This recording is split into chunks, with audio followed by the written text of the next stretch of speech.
Bueno, pues damos la bienvenida a los estudios de Onda Regional, como decía María Fuensanta Morales, profesora del Departamento de Fundamentos de Análisis Económico de la Universidad de Murcia, experta en macroeconomía internacional. María Fuensanta, profesora, buenos días, bienvenida. Buenos días. Aquí a los estudios de Onda Regional. Vamos a hablar de lo que estamos hablando, llevamos hablando desde el pasado último fin de semana del mes de febrero. El precio del petróleo se ha disparado a raíz de la agresión de Estados Unidos e Israel sobre Irán. Ahora mismo está cotizando de nuevo por encima de los $100 y no sé hacia dónde vamos, dónde nos conduce esta situación, ¿no? Desde el punto de vista de la economía, el impacto que esto va a tener. A ver, para la economía es gravísimo tener esos precios del petróleo. Ahora mismo en $100 el barril está todavía dentro de unos límites contenidos, pero lo que preocupa es que esto se mantenga durante mucho tiempo y las previsiones a largo plazo. De hecho, el que ayer se liberaran 400 millones de barriles de las reservas estratégicas no ha hecho nada. De hecho, ha sido incluso, yo creo que ha dado una señal al mercado de lo grave que es la situación y ha hecho que el precio siga subiendo. Además de los ataques que hubieron ayer o esta noche a los petroleros que había en Hormuz. La subida de los precios del petróleo nos afecta a todos, desde las gasolineras, pero también a los costes del transporte, luego vas a transmitirse a los productos. Todo esto depende de cuánto tiempo tarde, cuánto tiempo estemos así. Pero lo que se está viendo es que esto no va a ser una perturbación corta, que esto va a durar.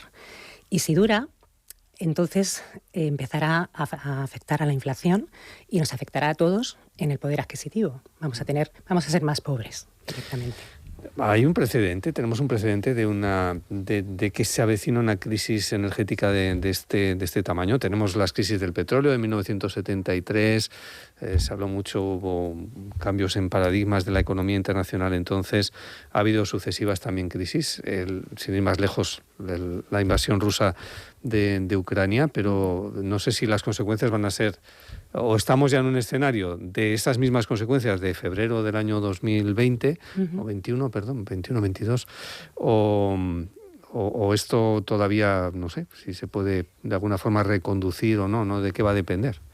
De nuevo depende de hasta dónde lleguemos.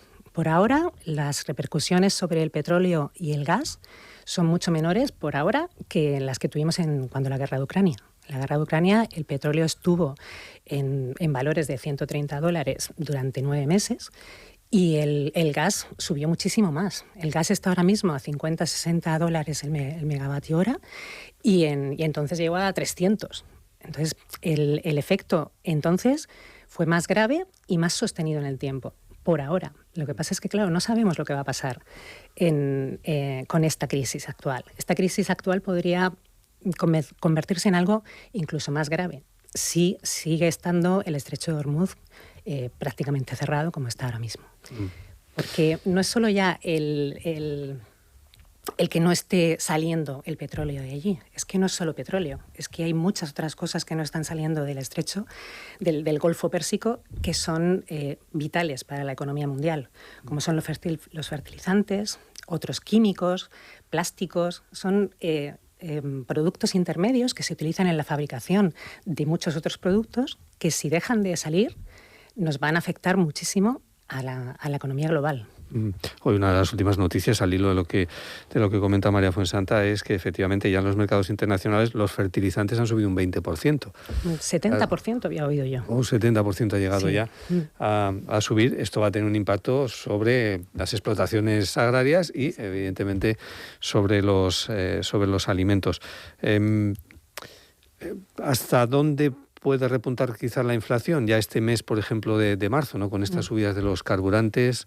Sí, ya estaban diciendo que por lo menos, creo que he oído 3 décimas, podía subir la inflación en marzo y que hasta finales hasta el verano podía subir hasta 10 décimas. Pero en realidad lo importante de la inflación, más que lo que suba a corto plazo, es si se mantiene en el tiempo, porque es lo que va haciendo más daño, porque la inflación se va acumulando y va haciendo que vayamos perdiendo poder adquisitivo mes tras mes, año tras año, Y eso es lo que nos hace mucho daño. En la última crisis, en la de Ucrania, la inflación estuvo disparada durante más de un año, llegamos a niveles del 10% en la inflación, y eso hizo que al final tuviéramos una pérdida de valor adquisitivo, de poder adquisitivo en España, por ejemplo, del 18% acumulado. Ese es el problema, que se vaya acumulando, porque que repunte la inflación un mes o dos no es grave. Lo grave es que se mantenga elevada durante mucho tiempo. Porque además, porque además, si la inflación empieza a subir, el Banco Central tendrá que actuar, tendrá que subir los tipos de interés. Y si suben los tipos de interés, eso ya nos afecta a todos los que tenemos hipotecas, a las empresas que están haciendo inversiones que quieren ampliar su producción, o que tienen a todos los que tienen un préstamo.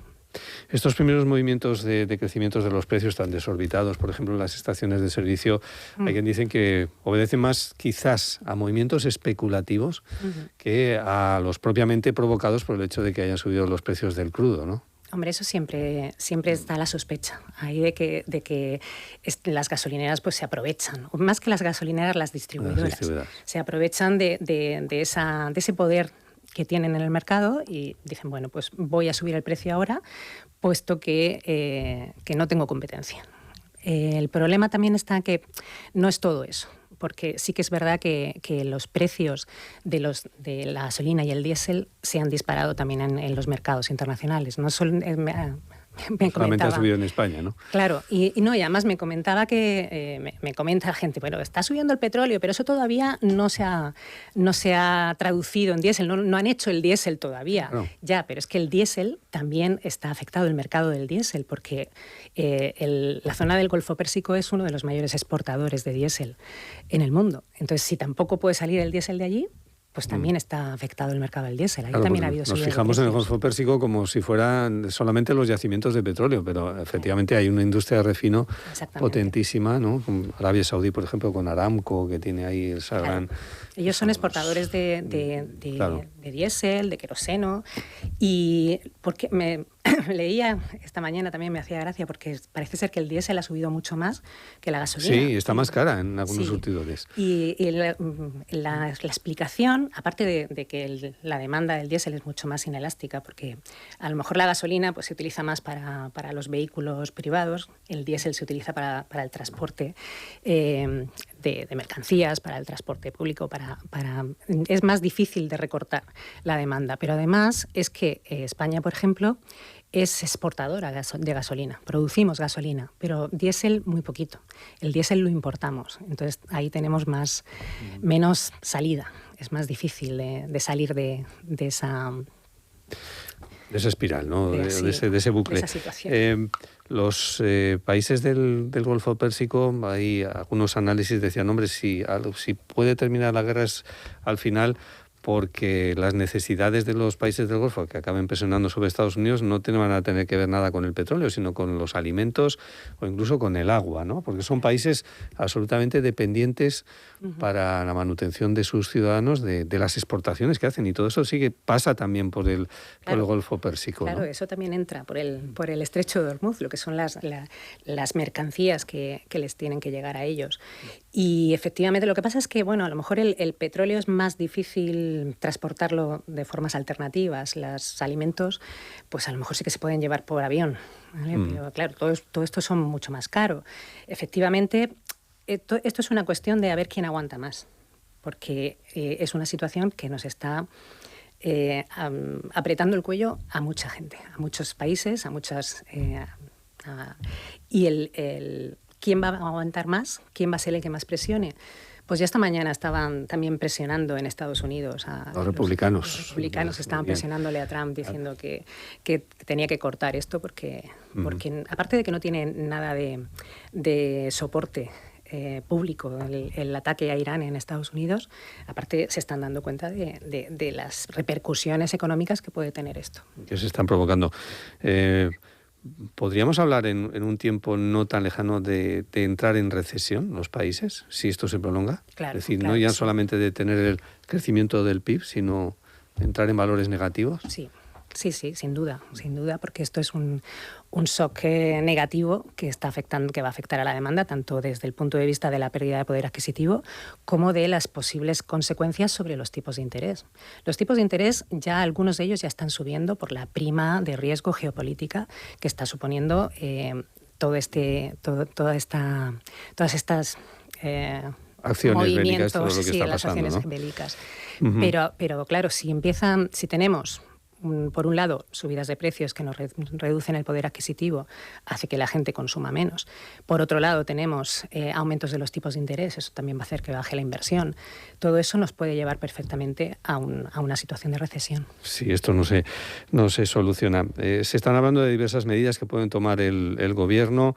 Uh-huh. Algunas puede que las copiemos, no sabemos todavía qué decisiones se van a tomar, ¿no? De las que se tomaron cuando la crisis que provocaba la invasión rusa de Ucrania. Sí. Fueron acertadas en su momento esas medidas, todas no, algunas.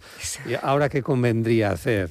¿Qué convendría hacer, profesora? Lo primero, aprender de lo que hicimos bien y lo que hicimos mal en la guerra de Ucrania, bueno, en las medidas que se tomaron a raíz de esa inflación que sufrimos. Lo que no estuvo bien fue la subvención al gasóleo. Eso es algo que no es... que no está económicamente bien hecho. De los 20 céntimos, los famosos 20 céntimos. Eso es algo que es tirar el dinero, básicamente. ¿Vale? Y el dinero público no se puede tirar. Hay que tener en cuenta que un aumento del déficit público por estas ayudas tiene también consecuencias, aunque luego si quieres hablamos. A los ciudadanos nos vino muy bien. A los ciudadanos nos vino bien, claro, pero les vino bien, le vino bien a todo el mundo, pero hay gente que realmente pues tampoco le hacía falta. Y luego estamos utilizando ese dinero, es mejor utilizarlo para la gente que realmente le hace falta. Y además, intervenir en los precios de mercado es peligroso, porque los precios son una señal que nos da el mercado. Y si suben los precios, lo que te están diciendo es reduce el consumo.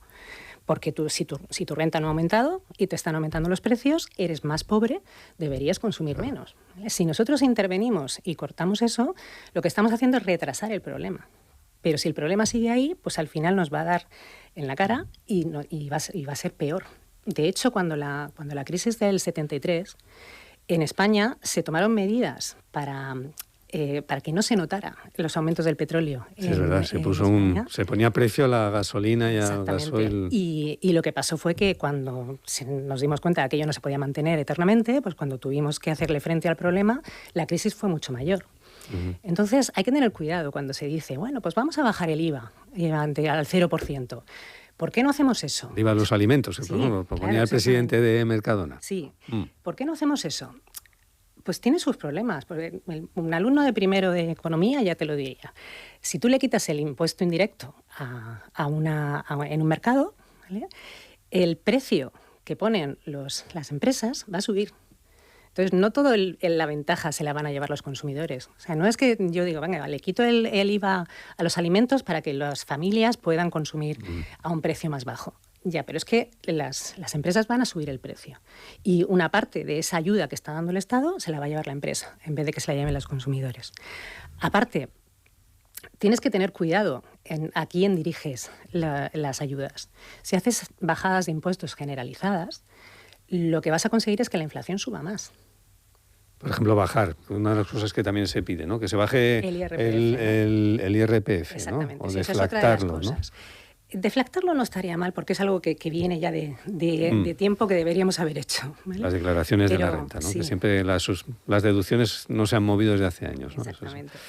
Pero lo de... ¿En el IRPF rebajar algún punto ahora mismo en las nóminas? Bajar el IRPF lo que va a hacer es ayudar a las familias a tener más poder adquisitivo, pero entonces van a consumir más y entonces el choque de la inflación se va a notar más. O sea, vamos a hacer más difícil el trabajo del Banco Central, que luego tendrá que subir más los tipos de interés para frenar la inflación.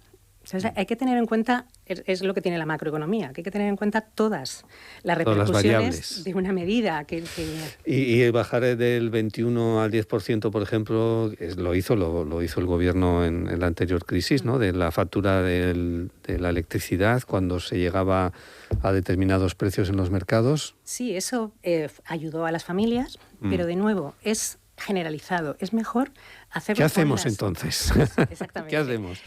Tenemos que ayudar a las familias, vale, pero vamos a hacerlo a las que realmente lo necesitan. vamos a hacer, por ejemplo, si queremos hacer bajadas del IVA, vamos a hacerlo en los productos básicos, ¿vale? Que son los que más afectan a las familias que están más cerca de su nivel de subsistencia, que realmente les duele muchísimo cuando suben la leche, los huevos, el aceite, el pan, ¿vale? A esos podemos bajar esos tipos de... Los alimentos básicos, que se llaman, alimentos ¿no? básicos. Eso ya se hizo en su momento y esa sí fue una de las medidas acertadas. Otra de las medidas que podemos hacer es dar ayudas a las familias más necesitadas o bajarle los impuestos de la electricidad a las familias más necesitadas. Pero no una cosa general, porque si lo hacemos en general, lo que estamos haciendo es retrasar el problema. Porque efectivamente lo que nos está diciendo el mercado es tenemos un problema, tenemos un aumento de costes debido a la situación externa. Y no podemos aislarnos y decir, no, pues que lo pague el gobierno y nosotros seguimos haciendo nuestra vida normal. Porque, por otro lado, también tenemos ese problema de que, claro, que lo pague el gobierno, ¿con qué dinero? ¿De dónde sacamos ese dinero para ayudas? Bueno, se dice que este año ha habido una recaudación fiscal récord en el año 2025. Sí, no se dice, bueno, el gobierno tiene mucho dinero. Tenemos mucha recaudación fiscal, pero el Estado sigue teniendo... El Estado no, el total de déficit de los organismos, si sumamos, públicos, ¿no? Estado, si comunidades autónomas, todo, ayuntamientos... Sigue estando en el 3% del PIB. O sea, seguimos gastando más de lo que ingresamos. Entonces, si nosotros... Están diciendo que llegamos tarde, que deberíamos estar haciendo estas políticas de ayuda. Hay países que ya están tomando medidas, sí, de la Unión Europea. Sí. Bueno, está bien que nos lo pensemos, porque viendo cómo está el panorama, puede que necesitemos ese dinero para más adelante, para cosas más graves. Porque la situación está siendo es preocupante. Y si empezamos a gastar más dinero del que debemos, eso puede influir en los mercados financieros y puede hacer que suba la prima de riesgo, que tengamos que pagar tipos de interés más altos por la deuda, que nos metamos en una situación de crisis financiera que tampoco nos interesa. ¿Cuándo atravesaríamos en el precio del petróleo quizás la línea roja, ¿no? Es decir, ahora estaríamos hablaba María Fuensanta de la experiencia que fue la invasión de Ucrania, puntualmente se alcanzaron los precios de $130 el barril. ¿Dónde estaría esa línea roja del precio, además de una manera sostenida tal y como va el mercado, ¿no? Ese es el problema. O sea, puntualmente subir por encima de los $120, $130 no pasa nada si es puntual, pero claro, si estamos durante mucho tiempo por encima de $120, $130, eso le hace muchísimo daño a la economía mundial. Por supuesto, los $200 por barril que dice Irán, los iraníes. Eso sería tremendo, ¿vale? Y el problema es ese, que es que no se puede producir de forma competitiva con esos precios. Y a los que más le va a afectar son a los países que son más dependientes del petróleo, más dependientes del petróleo importado, ¿vale? Y eso ahí estamos, Europa es uno de los que más va a salir perjudicado. María Fuensanta Morales, profesora del Departamento de Fundamentos del Análisis Económico de la Universidad de Murcia. Gracias por compartir minutos, reflexiones en torno a lo que nos preocupa ahora mismo a todos los ciudadanos. Un placer tener los estudios.